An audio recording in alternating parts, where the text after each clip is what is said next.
and welcome to Conversations with Kerrie. And today I am chatting to the lovely Chenae Carey. So thank you for being here, Chenae. Hi, Kerrie. Thank you so much for having me. It's a pleasure. And Chenae is an intuitive guide, an intuitive teacher, and a meditation teacher. And we're going to have a little bit of chat around intuition and fear. But first, let's get to know Chenae a little bit. So if you want to, Chenae, if you want to just tell us a little bit about yourself, that'd be great. Yeah, definitely. So my current position, had you have asked me about 5 years ago what I'd be doing, that whole 5 year, what would you be doing in 5 years? Yeah. No way I would have ever possibly been able to come up with or imagine that I would be an intuition teacher, an intuitive guide, doing meditations, getting up and offering a meditation every morning. It wouldn't have crossed my mind. But the journey of life, as we know, is varied and wonderful. So I went from being in a regular everyday job, marketing role, that sort of stuff, and then started working on my own business. Then I had the bit of an idea that I'd like to kind of get my work hours down and then spend a bit more time on my business. And I had this big long plan on how long I'd like it to kind of take, and that I'd go down to 4 days a week, and it'd take 12 months, and then I'd eventually go down to 3, 2, and slowly work my way out. But the universe had other plans for me. And so I had this big old kind of conversation at a personal development event about wanting to be out of my day job in 12 months. And then 12 months later came, and I had negotiated 4 days a week at that point. And then within a month or so, my job was made redundant. And then I had a choice, and I could do whether I wanted to go and find another job or give this self-employment gig a go. And the rest is kind of history. So I started doing marketing work with Facebook content and stuff way back when. I don't do that anymore. That's not my offering to the world, because my soul came knocking. And of course, again, the universe had other plans, and here we are. I now teach intuition, and who knew? Because I couldn't have told you that 5 years ago. Okay, and so what does that involve a little bit? Teaching intuition? What does that involve? How does your day look and your work look? How does that work? Yeah, good question. So I run a program called Activate Your Intuition, and the reason why I use activate as the word is because it's not like it's a special gift that only some people have. It's not, just bestowed upon those of us who identify as intuitive or, psychic, clairvoyant, whatever that might be, because intuition is available to all of us. It's readily available. There is a type of intuition that is biological. It's that, that energetic sensitivity. You walk past someone in the supermarket, you can tell if they're having a crappy day or a great day, because you can just pick up on the energy, right? That's not limited to just a select group of people. Everybody has that. So when I work with women, and I say that with a women, WOMXN, because I work with anyone who identifies as a woman. Sorry guys, but the way we work together is I work with them to work on their fear, which is perfect timing, because we're going to be talking about fear a bit today. Because the fear is usually the biggest impediment for us to access and to use our intuition and decipher the difference between what is that intuitive guidance, that nudge, that that universal truth that's coming to us, and what's actually just our ego kind of bringing us some fear. So we work on that, and we go through that with a variety of different things. I do it as a 10-week online program. I do it as a 2-day in-person workshop. Obviously, with COVID, that is, a little harder to run at the moment. And same goes for my Bali retreat as well, which was meant to be in May 2020, which had to be postponed. So at this point in time, looking to maybe bring that to the Sunshine Coast and do a bit of a mini retreat there. So yeah, it's working with our own innate intuition, but learning about how it works and how to trust ourselves and to trust the infinite, or the universe, God, source, spirit, whatever you prefer to call it, enough that you actually act upon it, because intuition by itself is nothing if you don't do anything with it. So that's kind of how my work works, if that makes any sense. Oh, totally. Because, I know, and I often say to people I mentor, that it's in the action that engages the flow. Yeah. So why do you think so many people, especially women, struggle with acting on their intuition? Why are people fearful of doing that? Oh, there's a variety of things, but they usually boil down to a couple.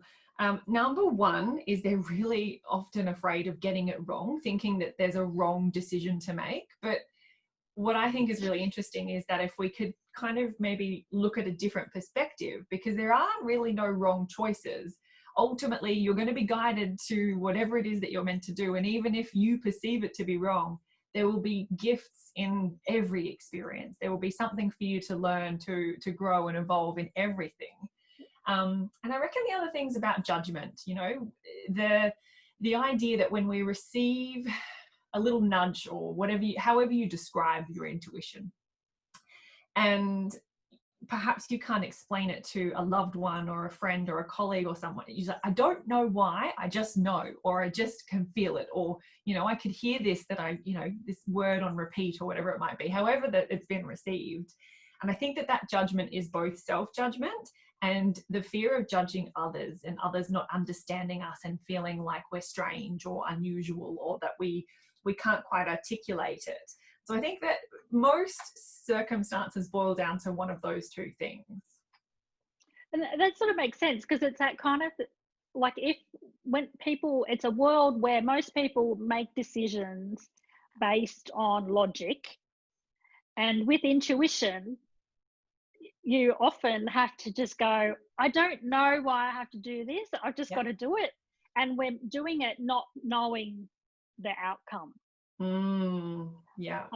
And that, I think is where people get held up. Absolutely. And and because it is those big, I know, even, you know, the moment that you had where you had to, you know, you'd been made redundant, and it's that choice you make. Most people, when they come from soul, will have that moment. I've had it a couple of times in my life where you've got to take that leap of faith, and you've got to have that faith and just trust in what you know. Yeah. And that is confronting for people. Scary as hell. Scary as hell. And then when you've got, you know, partners or friends around you that will turn around and say, but you've got to live in this world, or, you know. Yeah.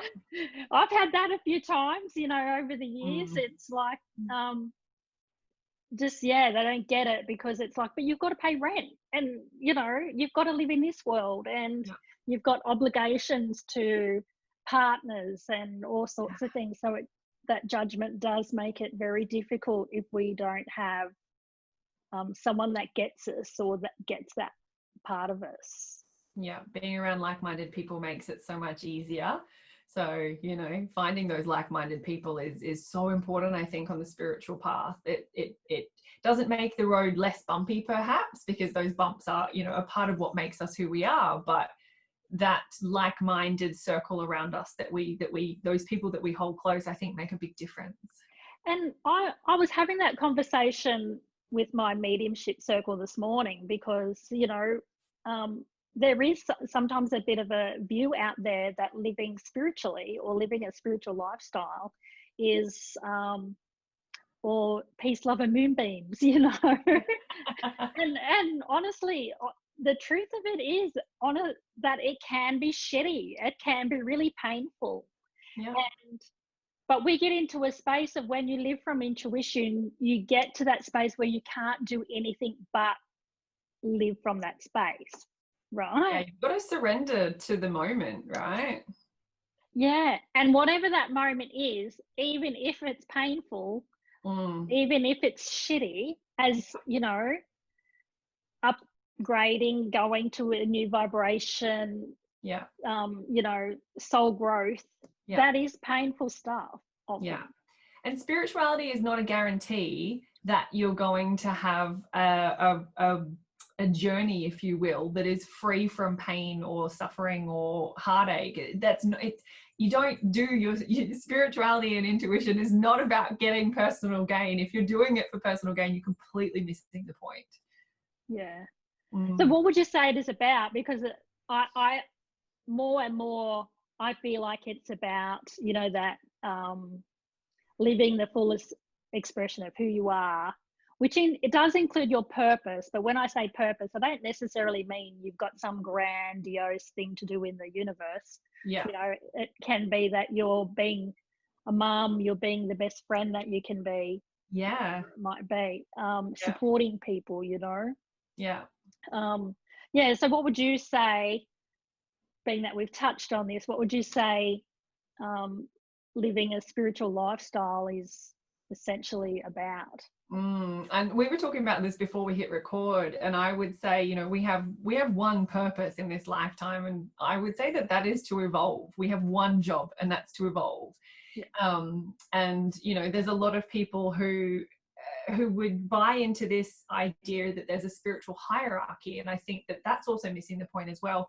There's no more woke, you know, you can't be more awake than someone if you're buying into the idea that you're better than somebody else as well. So there's that, I think there's a real humility that can come with that.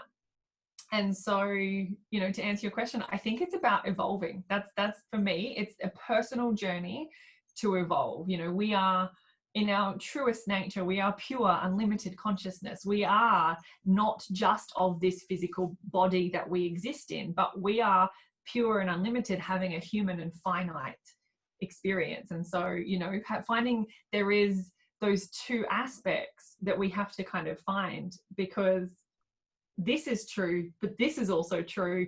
But it can sometimes be hard to understand that this is true when you feel so human. So I think it's just finding that evolution, whatever that looks like for you, because everybody's different. And like you said, not everybody's purpose is this big grandiose thing. It's absolutely not necessary. And it doesn't have to mean, you know, speaking on stages and all those things that we kind of associate with grandiose and purpose because of the kinds of conversations that we see happening around the world. But your purpose could be as simple and as humbling as some of the examples that you gave. And I think that that's really beautiful. Yeah. And I think, like you said, the one purpose we all have is evolution. And essentially, I think sometimes people, and correct me if I'm wrong, but people get confused that their intuition is guiding them to success and to, you know, what they're sort of dreaming about. And sometimes our intuition is actually guiding us to evolve. Yeah. And sometimes evolution is not comfortable. And we talked about this as well, didn't we? You know, that comfort zone is where, you know, many people choose to stay in their comfort zone. They're still evolving within that comfort zone, but there's a lot of magic that happens outside of the comfort zone. And, you know, it's one of those things where, for me, it's so worth the discomfort. It is so worth it, because, as I said, 5 years ago, had you spoken to me in 2015, I could not have possibly imagined what would have happened in the 5 years since then to now in 2020. There's no way. But there was some really, really shitty times. You can be spiritual and you can say things like shit. Like, it's both are perfectly okay. There's not this one particular way that it has to be. But if you set yourself up to go, this is how my life has to be, and you're only open to these sort of, you know, that really narrow kind of vision and perspective and periscope, then what you do is you block out all of the possibilities that are out here, because your intuition will guide you for your best possible outcome, but not in your human terms. You know, what you think is success, you know, whether that's, I don't know, a mortgage or 700 children or whatever that might be.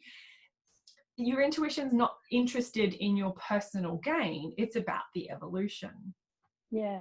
And I think that's one of the things that we often forget about, is that when we talk about stepping out of our comfort zone and evolving, as you said, it is uncomfortable. And in that uncomfortable space, that's when our fear does come up.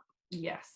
And it's part of the process. You know, so what would you say people can do to get a little bit more comfortable with the fear, or to overcome the fear, or to not wallow, to not sit in it, but to, I guess, enjoy it more? What could people do to make fear their friend. Yeah. I talk about fear being a friendly ally quite a lot, actually. And I would say it's not dissimilar to riding a bike. You get on a bicycle the first time, it never usually ends well for anybody, whether you're a small human or a big human.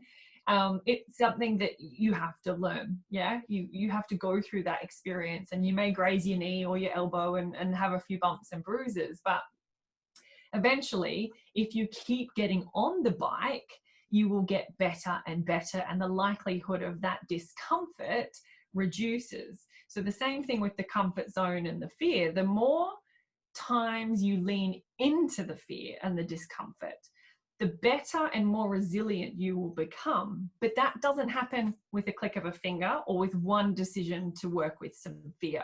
I would say it's an ongoing commitment. It's a lifestyle choice for me to work with my fear. And when I talk about fear, I often say that fear is, like I said, a friendly ally, but it's also a messenger, because our true nature is divine love. There's that pure part of us that is grander than we can possibly fathom. And when we have moved away from that bliss state, that joyful state, that state of gratitude, appreciation, all of those really effortless places to be, which I'm sure you can acknowledge is the places when you're in full flow and nothing gets in your way. Doesn't mean that things don't happen, but you can continue on and it's effortless. When you're in those high vibrational states, it's so much easier to continue on with that flow. But then at some point, it's inevitable. It's part of our human experience. You will find yourself up against something like worry or overwhelm or doubt or frustration or stress or anxiety or any of those. And I refer to all of them as fears, because a fear is anything that's not love. And a fear is there's lots of versions and manifestations of fears, but it's just a messenger. It's saying, knock, knock, knock. Hey, Chenae. Hey, Kerrie. This anxiety means that you've moved away from this love, this flow state where it's effortless and easy. So do something about it. And we were talking earlier as well about how, we have off days. Just because you're spiritual doesn't mean you don't have shitty days, shitty moments. That's right. Sometimes longer than a day. But what I think is really important, and it certainly is for me, is that we choose not to stay there. Because if we stay in that low vibrational state, we're saying that our circumstances, we're a victim of our circumstances, but we're actually way more powerful than we give ourselves credit for. Yeah. Our vibration changes everything. And so if you choose to stay in that frustration or that overwhelm, someone does something really annoying in the road rage, right? It's a perfect example of it. Driving along, someone cuts you off, you have a grunt and you either hang on to it or you just let it go, or you don't even have a grunt. But I'm not yet at that point. So, I haven't quite mastered that yet. But that's the whole thing. We need to work with our fear.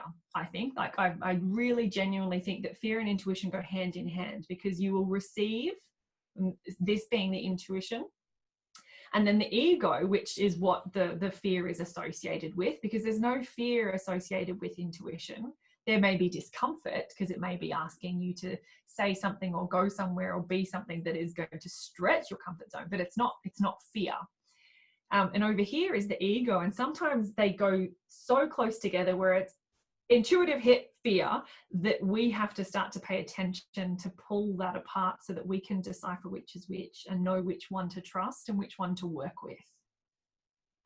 Yeah, and it's in getting intimate with how fear operates for you. Yeah. And knowing yourself to that degree that once you do that, you can go, okay, I know what's happening here. I know for me, I tend to head into overthinking. I tend to make things more complicated than they need to be. Yeah. Instead of keeping them just streamlined and simple. Yeah. And I tend to procrastinate, all of those things. Yeah. So once we sort of can identify that, then it makes it easier to sort of step out of it. It makes it easier to sort of go, hey, okay, what's this really about? What's really going on under the surface? Yeah. Yeah, because really, like, under it all, that's why I say that all of those things are fear. Underneath the surface, there will be a dominant negative self-belief of some description, and it'll sound something like, I'm not worthy, or I'm not good enough, or any of those regular old pieces of rubbish that we come up against all the time, because there's no end point. Yes, we're here to evolve, not to fix and be cured. There's no end point. It's a destination free experience. There's no destination, it's a journey.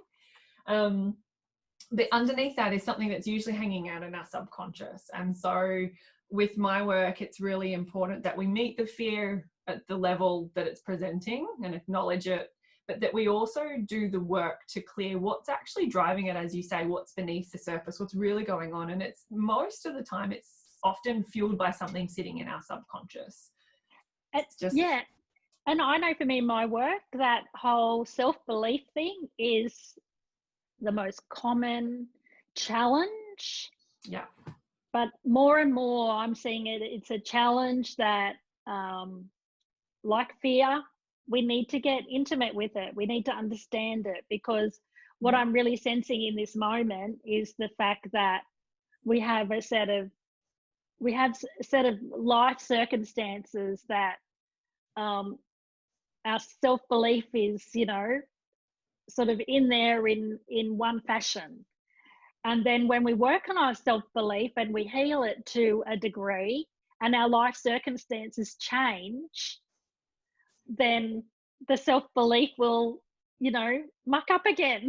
It's got another opportunity to evolve, right? Yes, yeah, exactly. So again, it's all part of the purpose. And I think, like, both you and I think just loving having this conversation with you, because I just feel like we're both passionate about saying, hey, this is how it really is. and just educating and letting people know that it's okay to have those things, but let's work with them. Let's make them, like you said, friendly allies. Yeah, working with them productively. Yeah. I love for anyone in your audience who's heard of Caroline Myss, I seriously love that woman. She's incredible. She is fierce as anything. And I saw her speak here in Brisbane a couple of months ago before everything kind of went into lockdown. And in her book Anatomy of Spirit, she talks about this idea called woundology. And the woundology concept sort of refers to, there's a lot of focus in sort of like a lot of the personal development and spiritual development circles about, this is, my trauma or my wound or something that happened to me. And there's a point where some of us get so, I guess, intimate with the details of it that we hang on to it, that we can never really truly be free from it. And she tells this really cool story in the book. So she's sitting at a table with a couple of people having lunch, so the details are a little bit blurry. So if you know the book and you know this example very well, please forgive me if I've butchered it a little bit, but I promise the punchline's still the same. And she's sitting with a couple of people, and then someone who she knows comes over, and one of the people she's at the table with says, "Oh, I'm glad you're here. I wanted to see if you're available on such and such a date." And so she says, let's say it's like the 26th of July. She goes, 26th of July, let me think. Oh, that's my domestic violence survivors support group date. I can't do that because it's really important because we have this and la la la la la la la la, right? And so she just kept talking about the significance of it. And whilst there's nothing wrong with the domestic violence support group, I'm absolutely not suggesting that, but what happens is that this particular person was so intimately connected to the details of not the support group, of the domestic violence or whatever it was that had happened, that all she needed to say was yes or no, I'm not available. And instead, these people got these unsuspecting people, Caroline as well, got bombarded with all of this kind of, like upheavaling and kind of just dumping it on people. And Caroline then goes on to explain that she then qualified this person and said, hey, what's going on here? And that person was so wedded to that being part of her identity and her story, and that was part of who she was, the negative stuff, that she really didn't appreciate being qualified, and their friendship basically parted at that point in time. And I think it's really interesting because there's a fine line there with being aware of our fears and those doubts and those beliefs about ourselves, and being aware and that level of, I guess, raising consciousness. But then also there's that line where we have to be mindful that we don't over identify with it, that I do that because I was this, or because I had this experience when I was 5, or this happened when I was whatever. And being okay to heal from those things fully and not hang on to them. And that takes a lot of courage.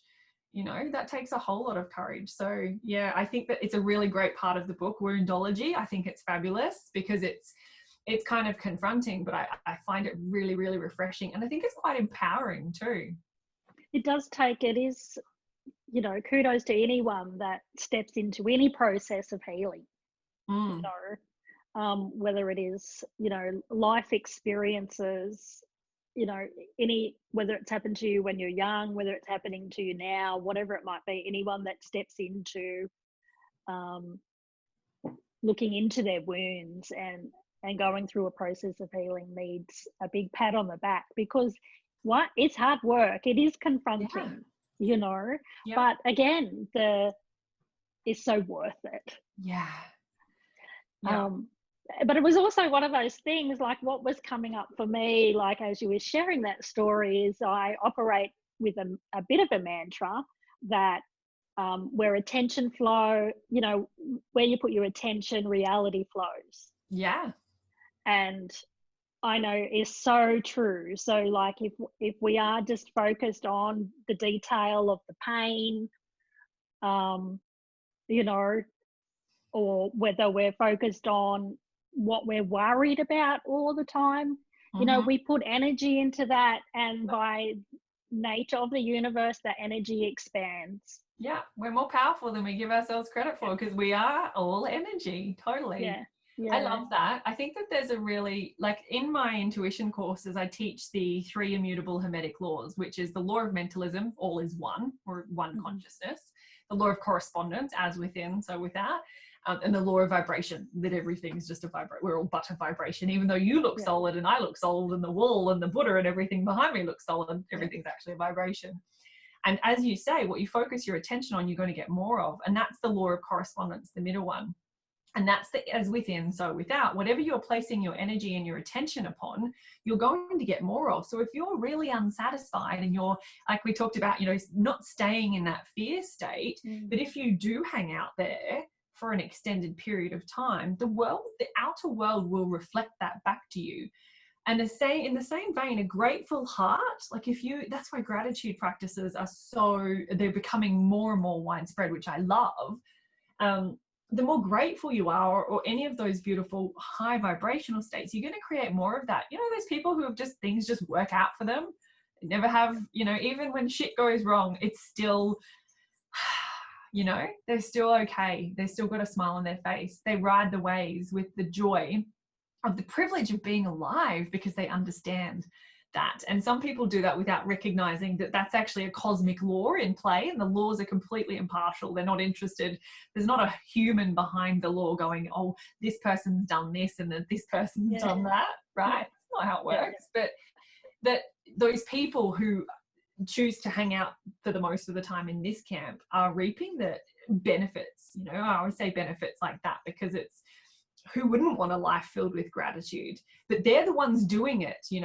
Giving them credit is important here, because that also, in the world that we live in, there's a lot of fear, there's a lot of negativity. It's not all like that, but in the world that we live in, choosing to be in this camp, that's a conscious choice that has to happen on a regular basis. Those people that hang out there make that choice on a regular basis. Yeah, they do. And it is hard work. And as simple as it is, that's what it comes down to. It comes down to just that choice and commitment to love yourself enough to go, you know what? this is what is right for me. And it's intuition that speaks and says, this is what's right for you, and that your soul remembers who you are. And each and every day we are just really making those simple everyday choices. And anyway, Chenae, how can people get in touch with you? You know, how can they, you know, share some of your light? How can they get in touch? Come and have a bit of a stalk. The best place is to actually stalk me on my Facebook business page, because that's what I used to do prior to going on my, you know, my spiritual journey and ending up here. I used to teach Facebook marketing. So funnily enough, it's a skill that I still obviously am in Lucky you. of. It's such a unique thing, I tell you, you know, in the spiritual space, and the women that, like my soul sisters, they're like, how do you do this? Like, how do you balance those, you know, the really practical with the spiritual? And I'm really grateful for that experience. So yes, you'll find me on my Facebook business page, which is just Chenae Carey Coaching, CCC. Obviously spelling my name correctly will help with that, but Kerrie will make sure that you've got details on how to spell my name in this video.